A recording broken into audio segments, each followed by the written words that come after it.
여러분, 어떤 사람이 잘못을 저지르면 처하는 징벌이 뭔지 아시나요? 파문입니다. 공동체로부터의 추방입니다. 우리가 학교에서 학생이 잘못하면 퇴학 조치를 합니다.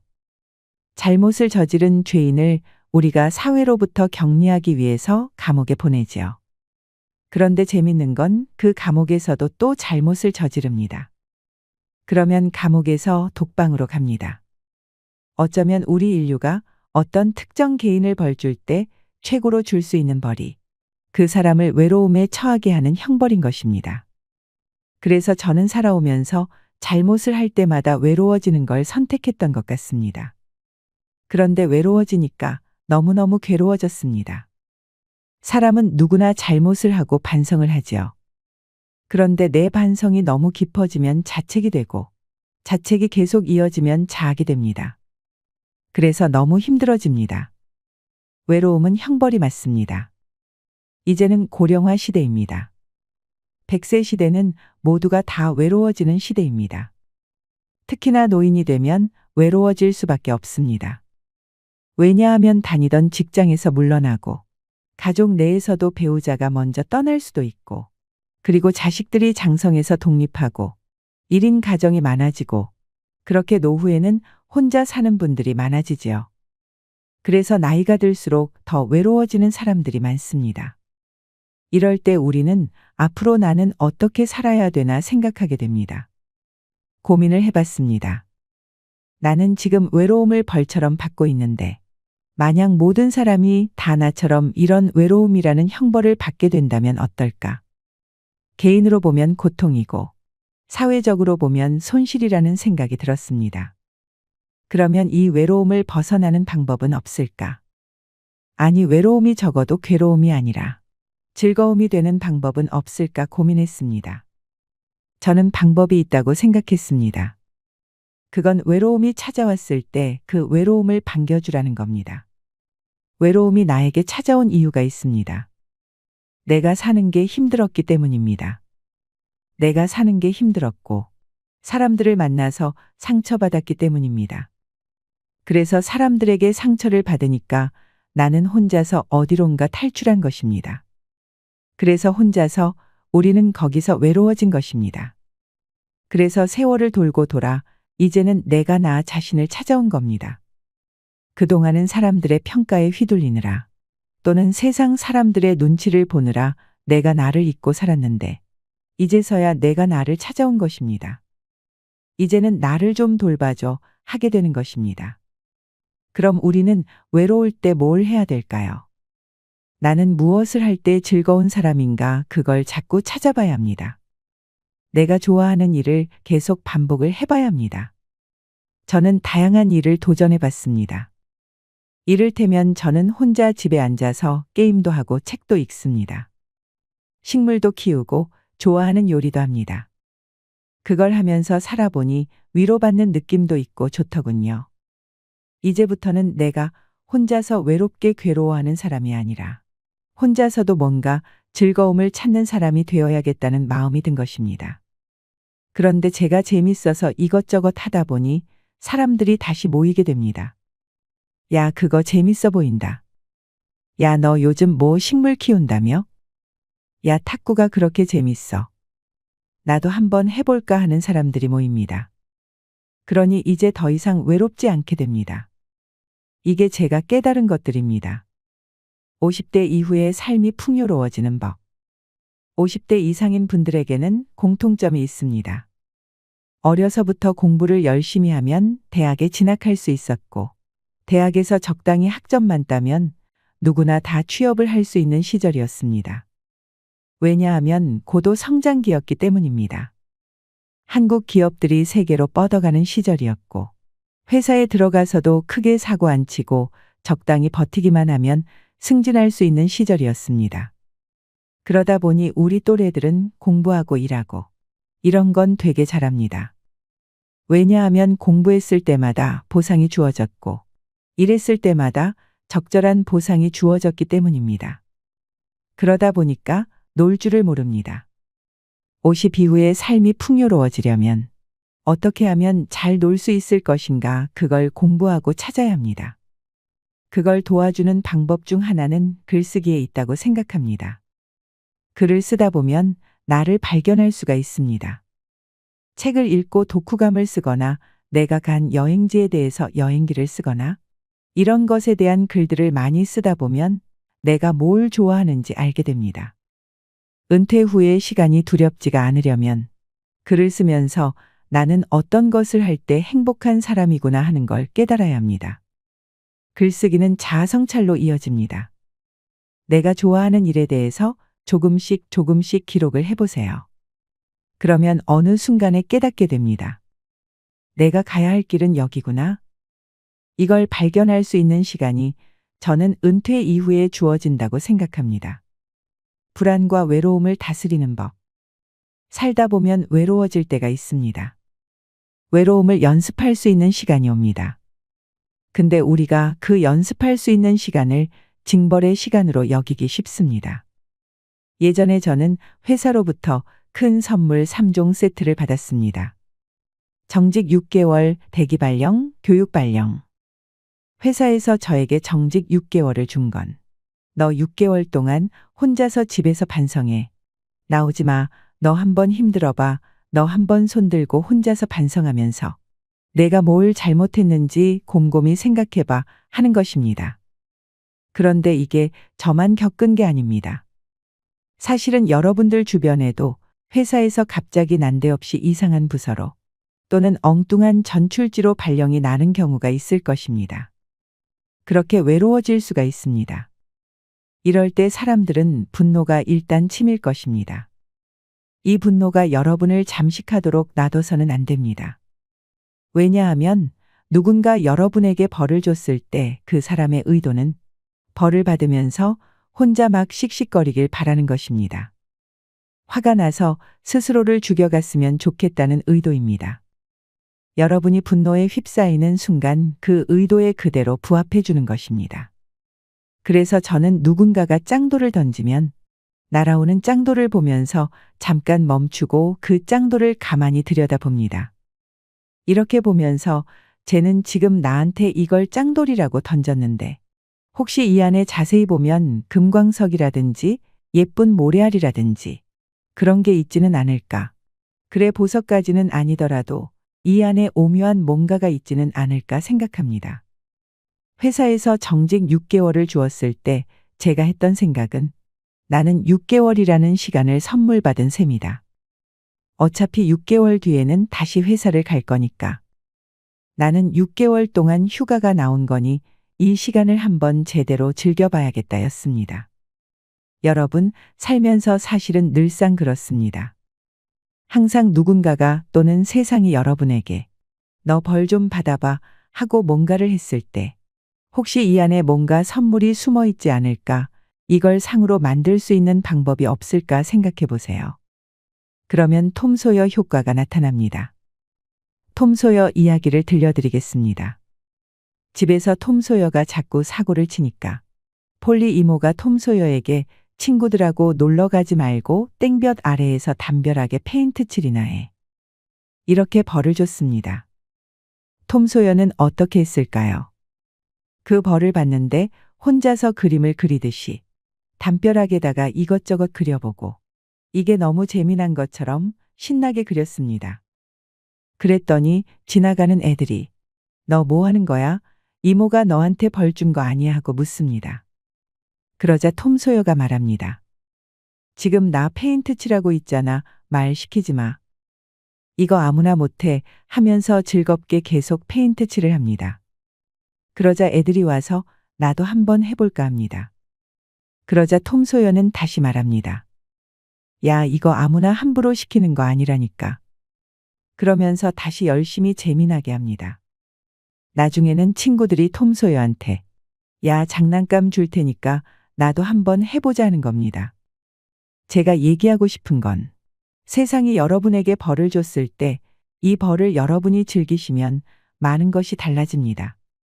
그 과정에서 어떤 식으로든 즐길 수 있는 요소를 찾아내서 살다 보면 그걸 보고 다른 사람들이 쟤는 어쩌다 저런 놀라운 선물을 받았을까 부러워하고 여러분 주위에 찾아올 겁니다. 외로움이 즐거움으로 바뀌고 모임으로 바뀔 수 있는 것입니다. 행복한 노후를 보내기 위해 챙겨야 할 것들 3가지. 노후를 잘 보내기 위하여 챙겨야 할 것. 딱 3가지를 여러분들께 알려드리겠습니다. 첫째로, 잘하는 일보다 좋아하는 일을 하세요.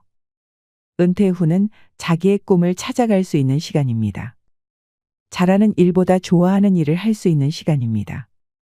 여러분, 그런데 혹시 이렇게 생각할 수도 있을 것입니다. 기왕이면 은퇴 후에도 내가 좋아하는 일보다는 잘하는 일을 계속 찾아서 하면서 어떻게든 사회에서 내 쓸모를 찾아가는 게 좋지 않을까. 직업을 가지던지 다른 부수입을 올리든지 은퇴 후에도 그렇게 해야 되지 않을까 생각할 수 있습니다. 하지만 여러분, 그렇게 생각하지 마세요. 나이 50이 넘어가서 내가 잘하는 일만 계속하면 그 사람의 인생은 서서히 수축되어 가고 위축되어 갑니다. 생각해 보세요. 50에 내가 잘하는 일이 있습니다. 그런데 그 일은 지금 20대, 30대 중에서도 잘하는 친구들이 있을 겁니다. 앞으로 그 친구들은 나보다 훨씬 더 열정적으로 그 일을 잘하려 노력할 텐데 경쟁이 될까요? 그러니 50 이후에는 나는 내가 잘하는 일, 이것만 남은 평생 계속 할 거야 라고 하기보다는 지금까지 내가 가장 잘하는 일이 집 짓는 일이었으면 이제는 새로운 좋아하는 일을 찾아보세요. 나는 글쓰기를 좋아하니까 책을 한번 써보겠어. 나는 사람들하고 이야기 나누는 것을 좋아하니까 강연을 한번 해보겠어. 그러면 내 삶의 영역이 점점 확대되고 풍성해질 것입니다. 50 이후에는 잘하는 일보다는 좋아하는 일을 해야 합니다. 그게 노후를 살아가는 첫 번째 길입니다. 두 번째 길은 되어야 하는 나보다 되고 싶은 내가 되자입니다. 젊어서는 직장에서의 나의 책임을 다해야 되고 가족 내에서의 가장으로서의 부양 의무도 있을 겁니다. 그런데 50 넘어가고 60 넘어가면 자식도 다 큽니다. 여러분이 50, 60 넘어서 절대 하지 말아야 될 것 중 하나는 청소년이 되고 자아가 형성된 자녀의 삶에 개입하고 자꾸 끼어드는 겁니다. 간섭하는 겁니다. 자녀에게 간섭하고 개입하는 건 자녀의 독립을 막는 것입니다. 아빠, 난 이렇게 한번 해볼래요. 아니, 너 그렇게 하면 안 돼. 내가 얘기해 줄게. 그러면 자식은 자기의 뜻을 펼치지 못하고 부모가 시키는 대로만 살게 됩니다. 이렇게 자란 자식이 온전한 성인이 될 수 있을까요? 온전한 성인이 된다는 건 자신의 길을 찾아가는 데 있습니다. 그래서 이제는 직장에서나 가정에서의 책임과 의무를 내려놓아야 한다고 생각합니다. 노후에는 되어야 하는 나보다는 되고 싶은 나를 보세요. 나는 좋은 아빠가 되어야 했겠죠. 성실한 회사원이 되어야 했을 겁니다. 하지만 퇴사 후, 은퇴 후에는 그거 다 내려놓고 나는 이제 세계 일주 여행가가 될 거야.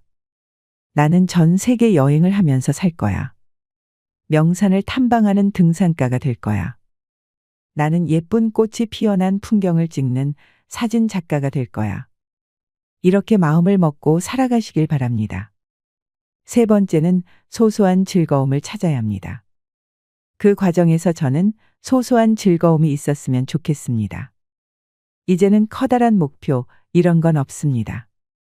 나이 50, 60 넘어서 나는 어떤 원대한 목표를 이루겠어 하시는 분이 있으신가요? 아닙니다. 그런 건 10대, 20대 때 하는 것입니다. 세상을 바꾸겠어 하는 마음은 젊을 대로 족합니다. 50, 60 넘어서는 일상에서의 작은 기쁨들을 발견하면서 매일 아침 일어날 때마다 소소한 설렘을 느낄 수 있는 그런 삶을 사셨으면 좋겠습니다. 노후를 망치는 치명적인 실수 3가지. 나이가 들면 욱할 때가 있습니다. 그때마다 혼자 머릿속으로 노래를 부릅니다. 따지지 말고 삐지지 말고 빠지지 말자. 나이가 들면 자신의 어떤 생각이 굳어집니다. 여기서는 이렇게 하는 게 맞아. 이렇게 하는 게 당연한 거야 생각합니다. 여러분, 세상에 당연한 건 없습니다. 일단 따지지 말아야 합니다. 누가 뭐라 그랬을 때 그걸 가지고 그건 뭐가 좀 잘못된 것 같은데라고 따지지 않아야 합니다. 따지면 상대는 반박을 합니다. 그 얘기를 듣다 보면 삐지게 되지요. 삐지지 말아야 합니다. 삐지면 그 사람이 보기가 싫어지기 때문입니다. 그럼 그 다음에 그 친구가 있는 자리에는 안 가게 됩니다. 모임에서 빠지게 되죠. 노후에 절대 하지 말아야 될 게 이 세 가지입니다. 따지고 삐지고 빠지는 이 연쇄의 작용을 끊지 못하면 여러분은 끝끝내 외로워집니다. 한국인들은 이것 때문에 노후가 비참해집니다. 우리가 남이가 하는 말이 있습니다. 그런데 우리는 남이 맞습니다. 우리는 남인데 한국인의 종특이 있습니다. 강한 연대를 지향합니다. 우리가 사람들이 노후에 제일 많이 하는 모임이 뭐냐면 향후회, 종친회, 전후회, 동창회입니다. 같은 학교, 같은 군대, 같은 직장에서 생활했던 사람들이 모여서 과거만 이야기합니다. 우리 고등학교 때 담임이 말이야. 우리 그 회사 다닐 때 그때 그 대리 말이지. 우리 군대 있을 때 그 이상한 상사 하나 있었잖아. 그런 대화만 나눕니다. 얼마나 슬픕니까? 나이 50, 60에 우리는 10대, 20대, 30대 시절만 얘기하는 겁니다. 저는 이런 끈끈한 연대는 이제는 지양해야 한다고 생각합니다. 우리는 느슨한 연대로 나아가야 합니다. 외로운 개인들이 느슨한 연대를 맺어야 합니다. 해결책은 아주 쉽습니다. 미래지향적인 어떤 활동을 하는 것입니다. 작가가 되고 싶으면 글을 쓰게 될 거고, 글을 쓰다 보면 글을 쓰는 다른 사람의 강연을 찾아다니게 될 것입니다. 그러다 작가가 되고 싶은 사람들의 모임에도 들어갈 수 있게 됩니다. 과거에 공통점이 하나도 없었어도 특정한 활동을 하는 느슨한 연대를 통해서 모임으로 나아갈 수 있는 것입니다.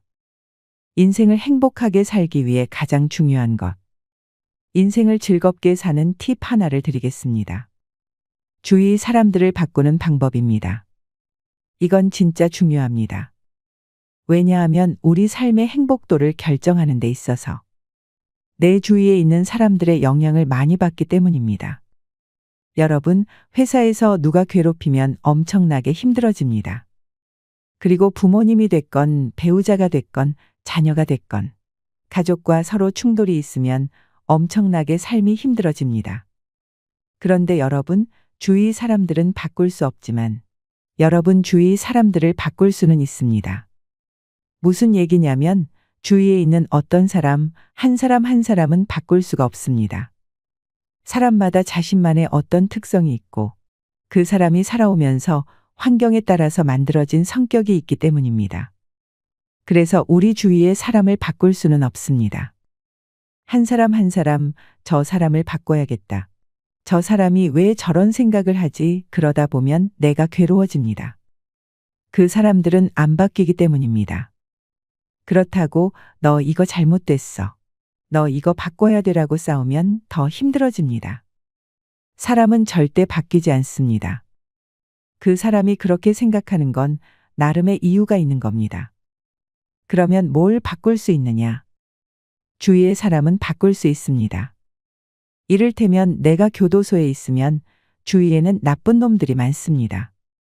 그러면 내가 할 수 있는 건 뭘까요?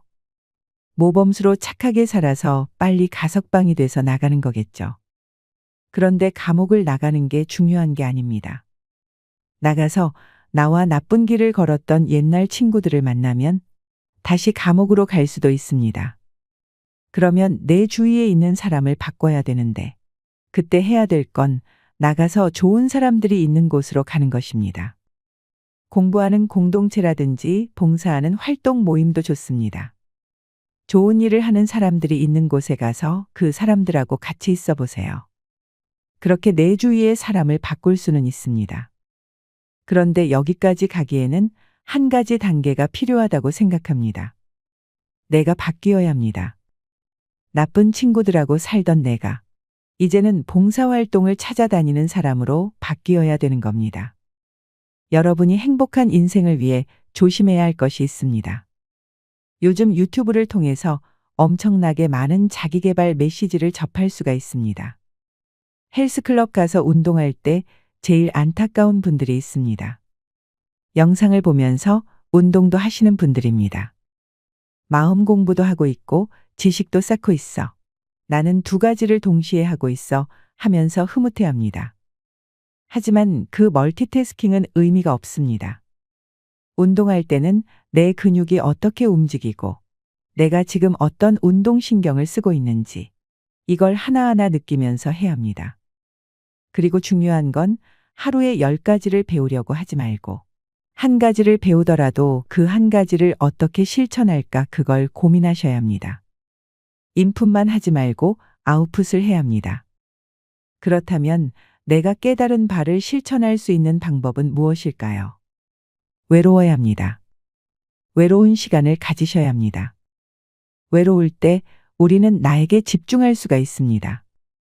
나에게 몰입할 수가 있습니다. 외로울 때는 혼자서 가만히 생각해 보게 됩니다.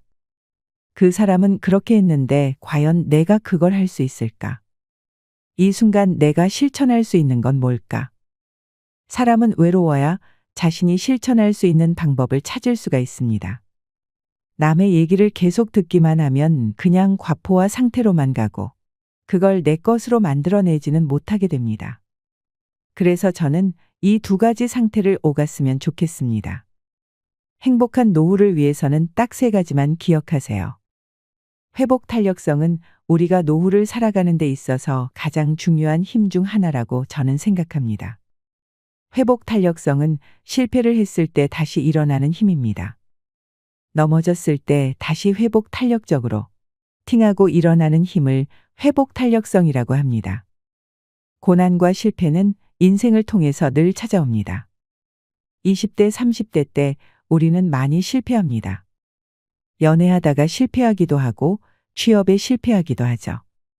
그런데 그때는 젊으니까 힘이 있습니다. 그래서 금세 회복할 수도 있습니다. 그런데 우리가 50세, 60세가 넘어가면 여력이 부족해집니다. 그리고 회복하기가 쉽지가 않습니다. 30대에는 회복 탄력성이 어쩔 수 없이 생깁니다. 남은 여생이 길기 때문입니다. 내 인생은 망했네 이러고 있기에는 남은 인생이 너무 깁니다. 하지만 나이 50, 60에 망하면 사실은 일어나기가 쉽지가 않습니다. 그래서 나이 들어서 우리에게 꼭 필요한 것은 회복 탄력성입니다.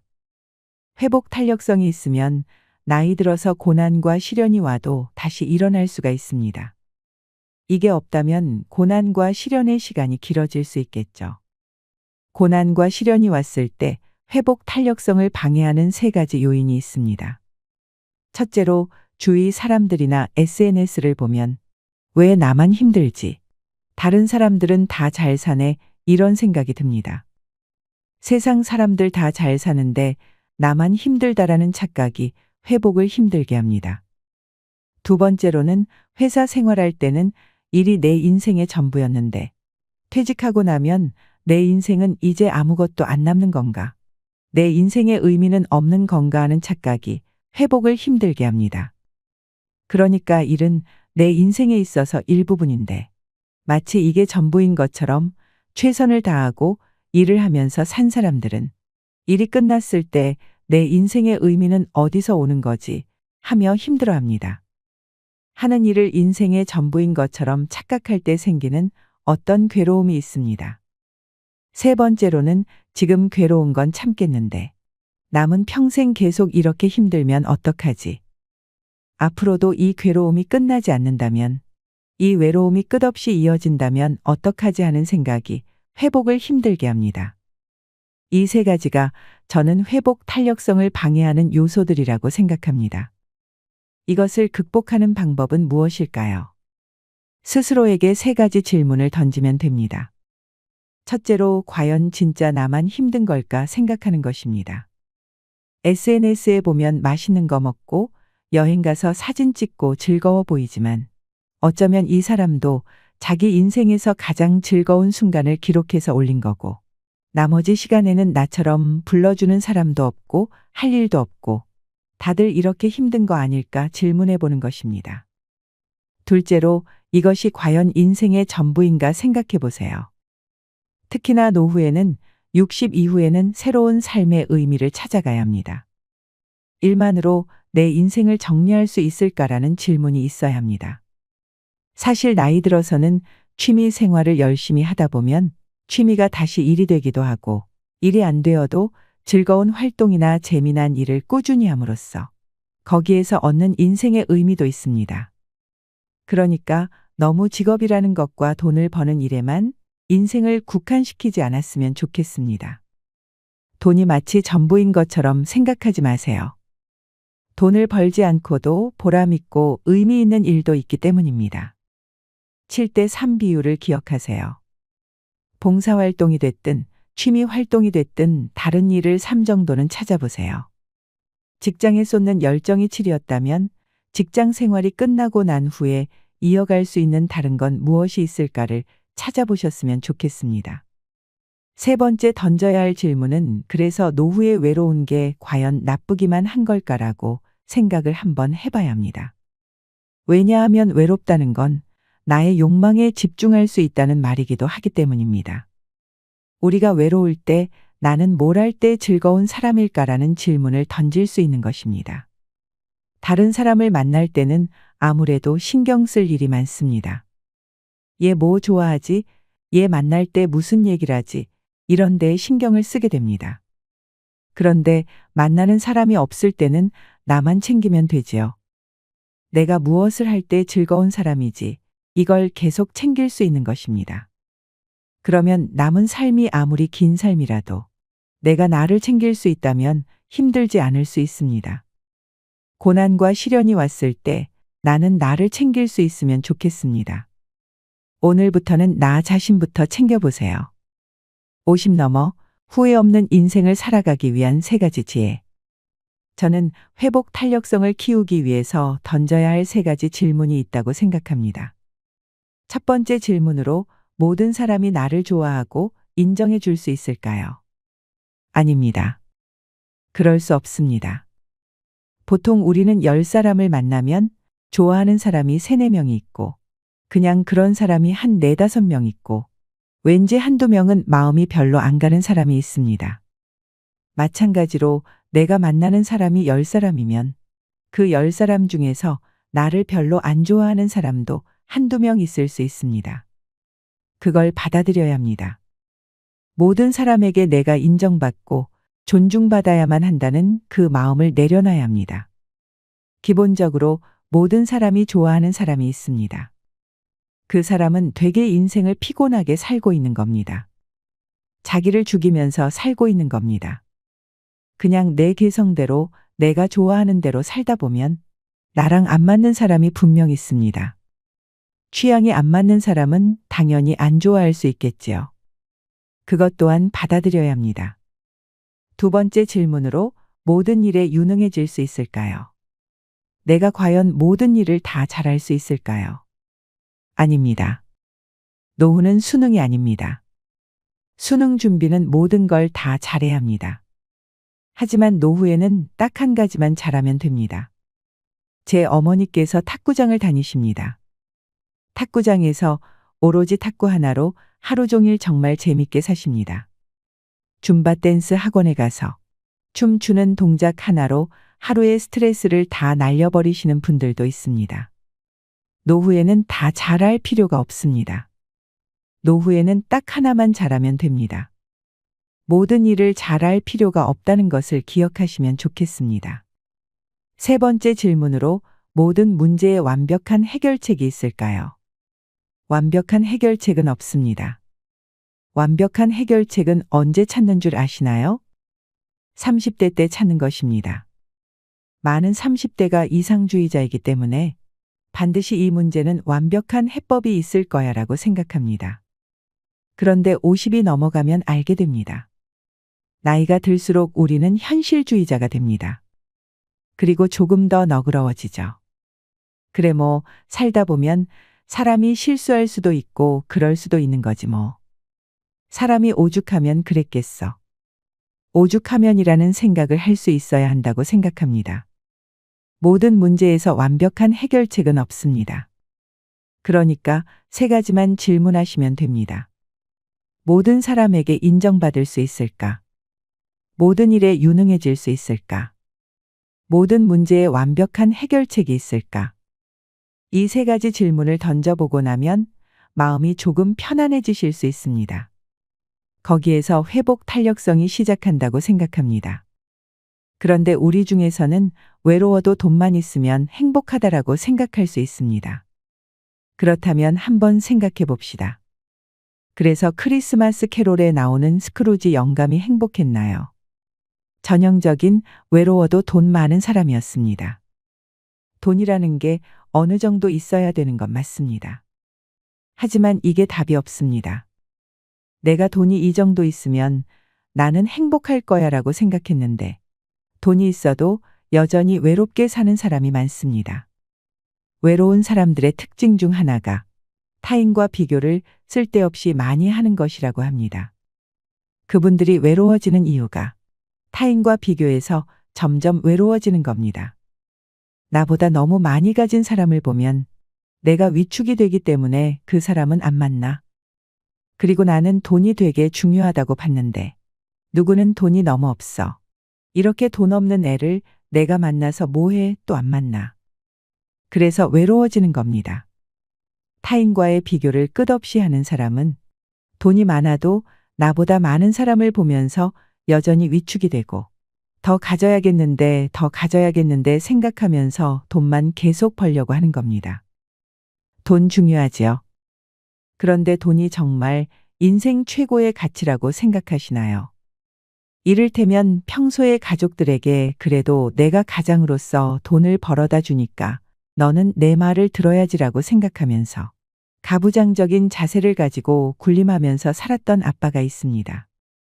이런 분들이 퇴사하면 어떻게 될까요? 내 삶의 의미를 가족들에게 돈을 벌어다 주는 것에 뒀는데 언젠가는 더 이상 돈을 벌지 못하는 시절이 오게 되지요.